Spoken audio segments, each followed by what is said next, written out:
嗱，我見到好多人退休咗之後呢，我遲1年半左右見到佢呢，成個人即係落晒型啊！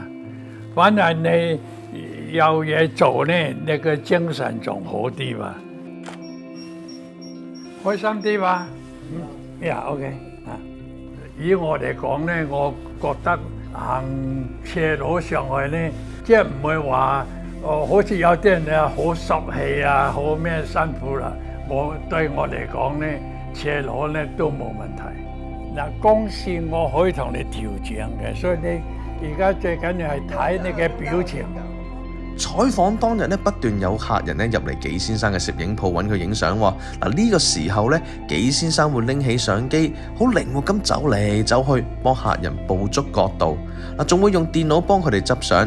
有時咧，啲客人一個就接一個，但係喺紀先生嘅身上完全唔會睇到任何唔耐煩，反而會見到佢充滿熱情，同每一個入門嘅客人咧有講有笑。影相細相係我嘅興趣啊！變成你做嘢呢，最緊要係講興趣，你就有心機做得好。如果你淨係話我要揾食，咁樣就變成做呢就做得好勉強啲。但因為有興趣呢，做起上嚟呢就唔同啊！